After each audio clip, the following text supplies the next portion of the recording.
very good attendance. So good morning, everybody. I'm Davies. I'm the I'm the Executive Director of PACTS, and it's fantastic to see so many people, so much interest in this project. If I could just do a quick bit of housekeeping, if you would turn off your videos and mute yourself if you are not already muted. That should have happened, but some people managed to get around it. So yeah, if you definitely turn off your video as well, please. I can see one or two people that are managing to get around the system. Very nice picture of someone's garden. Anyway, the theme this morning, as I'm sure you know, is about the safety of electric scooters, primarily private e-scooters, because that's the piece of work that PACTS has done, but I'm sure there'll be discussion about the rental scooters as well. Not only have we got a tremendous range of delegates from different countries, from different sectors, different expertise, but we've also got a fantastic panel of mostly people who've been our partners, what we've called partners in our project, or certainly people whose brains we have picked, and they've been hugely helpful. PACTS is really grateful to have that expertise shared with us. And Margaret Winchcomb, who is the principal for this project, she will do a run through of our report, which was published on Sunday, and there's been a lot of interest in the media, social media too. It's on our website, so I hope you've all had a chance to at least glance at that. The executive summary and the conclusions, but if nothing else, she'll run through that, take a few questions, but then we will spend most of the time picking the brains and hearing comments from our panel members. So if you have questions, please post them in the chat, usual convention. Kick off with the word question, and we will try and group those and put them to the panel. So I hope that works for you. The session is being recorded. I hope that's acceptable. It's just very useful to have a record when we've got such fantastic expertise, today. So I'll hand over to Margaret in a second, but just to very quickly say, this project started more or less 2.5 years ago when I was at a meeting in Brussels, the European Transport Safety Council meeting, when a number of members of the European Transport Safety Council were reporting the phenomenon and to some extent issues with electric scooters, e-scooters. And I must admit at the time, I think I was the only voice in the room that said, oh, this is not an issue. There's much bigger issues to concern ourselves about. And that's probably still true, but it certainly is an issue that has now come to the UK, and PACTS is very pleased to have been able to carry out this project with support from the Road Safety Trust. And just to emphasise that the government is monitoring the trials, the local authority trial schemes, which are legal, and I'm sure there'll be masses of data that will come out of that, but we haven't seen any of that yet. And at the same time, there is no monitoring that we're aware of a situation with private e-scooter use. And we were concerned that the government might move towards legislation based purely on the trials and not have sufficient data or have thought about sufficiently the issues of private use, which are quite different.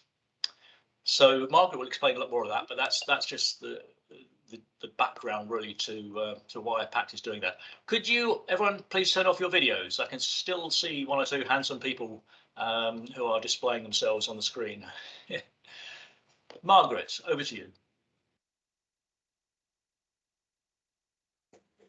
Thank you, David. On this slide, I was. Sorry, did I not give you much warning there?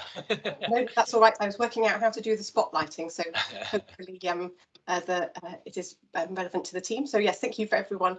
I'm pleased to present today a summary of the e-scooter report that we've just produced. Unfortunately, I think, are people able to see the slideshow now, please? Unfortunately, it seems to have hung at this end. Are people able to see the slideshow, please? Yes, Margaret, yes, we can see your screen. Fantastic, thank you very much indeed. Super. So yes, it's a pleasure to present the findings from the report, which has been funded by the Road Safety Trust. And over the next 10 minutes or so, I'll give a summary of that report using the different sections of the report. Here's a quick run through. So let's start off having a look to see where micromobility all started. It's thanks to a German over 200 years ago that the first human-powered two-wheel device was in use. So the velocipede was similar to a pedaller's bicycle, or maybe a modern balance bike, which we see toddlers using. And 100 years later, with fossil fuel powered engines available, something closer to a scooter as we know it today was invented. It had small wheels and the deck between them, which people could stand on. Autopedes were fast, could go about 35 miles an hour, and probably pretty loud as well as being heavy. So it wasn't until the early 2000s when lithium-ion batteries were developed, and they became small and cheap enough to replace fossil fueled engines, and e-scooters, as we know them now, started being brought onto our streets and parks. And in the UK, it's been since July 2020 that it's been possible to hire a rental e-scooter as part of the trial schemes which the government are running in England. This came about at relatively short notice during the pandemic, and now you can rent one in approximately 30 areas in England with about 23,000 rental e-scooters in use. But it's been in the private e-scooter market that growth has really happened, and they've been available to purchase since about 2015. But if we look at the import figures, we can see just how many there are now. So approximately 100,000 were imported in 2019. Double that, approximately 250,000 imported in 2020, and double again, 550,000 imported in 2021. Now, we don't know how many are being used on the roads, but considering their relatively short lifespans, we could take an approximate estimate of 750,000 on the roads in the UK. But what's the difference between these private and rental e-scooters? Firstly, they are both defined as motor vehicles, but it's only the rental e-scooters which are legal to use on public roads and in public spaces. These rental e-scooters are permitted because they meet at a minimum government regulations around their construction and use. And private e-scooters would need to meet a number of criteria before they could legally be used on public roads. It's not quite, but nearly impossible to do that. And so they're illegal to use on public roads. They're legal to sell, with expectations that they would only be used on private land with the permission of the landowner.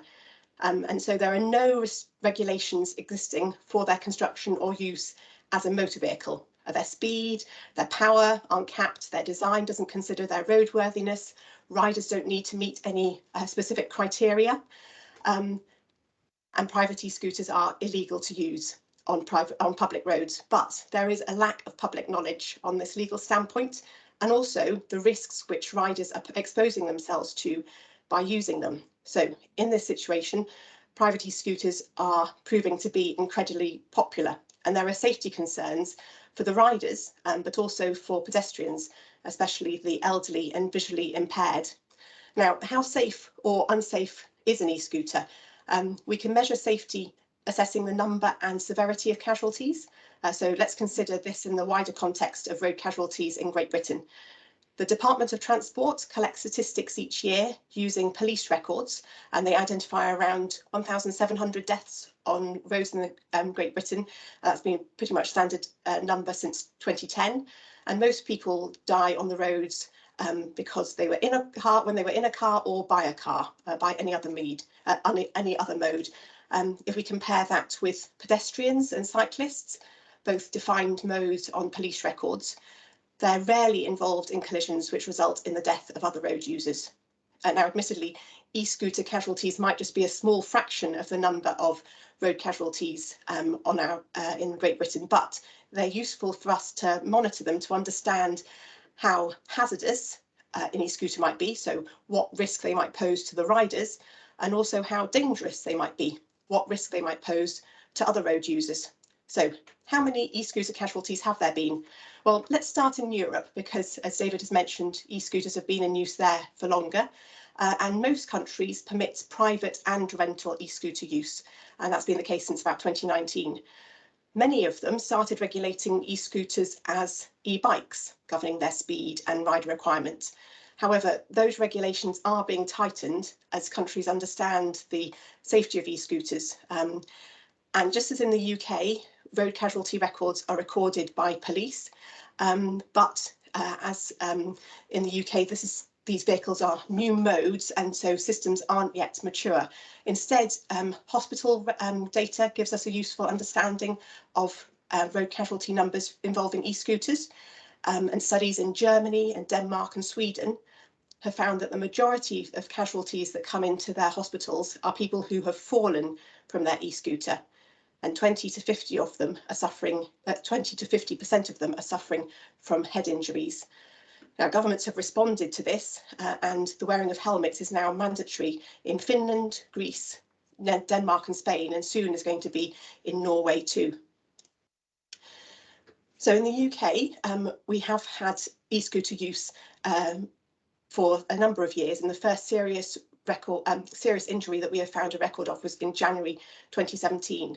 But it was the events in July 2019 when Emily Hartridge, a well-known TV presenter and influencer, lost her life, that interest in e-scooter safety in the UK really became more prominent. So Emily lost her life when she fell while riding an e-scooter, and since then, tragically, 15 people have lost their lives. The most recent one just Monday this week, when a 14-year-old was hit by a van in London. Now, private e-scooters were the mode of transport that each of these people were using, and they are illegal to use on public roads and in public places in the UK. And there's no formal, mature way of their casualties, the collisions, being recorded in police records. Instead, the DFT used free text to identify that 484 casualties were recorded in 2020. Here in PACTS, we found nearly 900 last year, and for both last year and this, about 20% of the casualties are other road users. And I just want to qualify that these numbers are likely to be underrepresented for a number of reasons. Firstly, it's not unusual for vulnerable road users not to record a collision, especially if it's a single vehicle one. That means they've fallen off without any other vehicles involved. The police don't have a formal way of recording e-scooters. It's likely that many of the incidents will occur away from roads, on pavements or in parks where the public don't feel they need to record these incidents. And finally, of course, private e-scooters are illegal to use. So a rider would be reluctant to admit having used one, with the likelihood of then incurring fine, points on their licence, and possibly confiscation of their e-scooter. Now, as you can see, the numbers at the bottom there show us the figures which were recorded in one study in a 4-week period in the UK. And so it's these hospital records that really give us a good understanding of the e-scooter casualties. And it's a concern. If we look at the PACTS data, we have found that 38% of those recorded involved in e-scooter collisions in the UK have suffered a serious injury. And if we compare that with all road traffic casualties, they find approximately 20% suffer serious injury. So approximately double the number involved in e-scooters have suffered a serious injury. And 40% of those recorded by PACTS have suffered a head injury. Now, neurosurgeons involved in this project team have told us how those head injuries are more similar to motorcyclist injuries than pedal cyclist injuries. And about a quarter have suffered fractures. An increasing number of those fractures require surgery, and that's a concern. But it's not just the riders who are being hurt in these collisions, it's pedestrians as well. And as I've just explained, the data from the national statistics, as well as PACTS collected data, shows that around 20% of the casualties involved in an e-scooter collision are other road users, mainly pedestrians, and pavement riding is a contributing factor. Although rental e-scooters are banned from use on pavements, and geofencing technology can limit where they're used, it's not accurate enough on a granular level yet to prevent pavement parking. And of course, private e-scooters have no such location tracking. With the increasing number of riders is proving difficult for the police to enforce where they ride. And e-scooters are near silent. Even if a regulated e-scooter was travelling at its limited speed of 15 miles an hour, that's still considerably times faster than a pedestrian would walk. I think most concerning is that crash test data and data from Germany has found that although a rider and a pedestrian might both be hurt in a collision, it will be the pedestrian over the rider who would suffer more serious and in some cases fatal injuries. So I mentioned earlier how European legislation has been developing, and in the UK there's been thought about legalising e-scooters in the same way as for bikes. Indeed, bikes are a mode of transport that's well established. We know a lot about how they're used, about casualty numbers and the types of injuries which casualties experience as well. So comparing the data between bikes and e-scooters is useful, and it gives an indication, in fact, of the differences between the two modes of transport. Using data for distance travelled and number of serious injuries per kilometre travelled is a common way of measuring safety.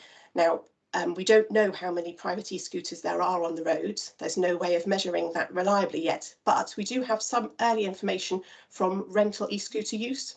Over the first 8 months of the rental trials in London, for example, Transport for London has recorded 15 serious injuries out of just about 1.7 million kilometres travelled, and that equates to approximately 9 serious injuries per million kilometres travelled. In Liverpool, the rental schemes have been in place for twice as long, and their rate is almost 3 times, with 30 serious injuries per million kilometres travelled. Now, we can compare that with the statistics for Great Britain, which the DfT provide, which shows there is less than 1 serious injury per million kilometres travelled by a pedal cycle, and approximately 3.5 serious injuries per million kilometres travelled by motorcycle in Great Britain. Why might this be? It could be because e-scooters have a different acceleration. They have different average speeds, higher average speeds for an e-scooter than a pedal cycle, and they are constructed differently. Crash testing and computational modelling gives us a real better understanding of this. In Imperial College in London, they found that e-scooter riders are at increased risk of head injury, and that the nature of these injuries is different to pedal cycles, with approximately 40% experience facial injuries, which wouldn't be protected by a traditional pedal cycle helmet. And in Singapore, they've been looking at the property of safe self-stability, that ability to ride on your bike without your hands on if you want to, or at least to not have to be consciously thinking about balancing. And they've found that e-scooters are unstable when travelling at lower speeds lower than 14 miles an hour. So that means there's an impact on stability during acceleration and deceleration, providing oscillations or weave, and requiring the e-scooter rider to put more effort into controlling the e-scooter. In fact, even at higher speeds, although they might be more stable on a smooth, flat surface, they are more easy to manoeuvre, and that means that the steering is more sensitive to external forces. So it's harder to ride an e-scooter when there are obstacles on the road. The team in Singapore have investigated different ways in which e-scooters could be altered, and found that an increased wheel size and setting the centre of gravity away from the front to make it more in the form of a pedal cycle has increased its stability. So PACTS has now completed its research into the safety of private e-scooters in the UK, and we've made some recommendations to the DfT. With extensive private use, the laws being widely flouted,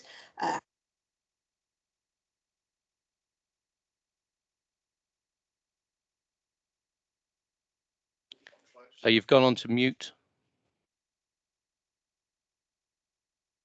Margaret, we can't hear you. Can you just, Brian Day, would you mind turning off your video, please?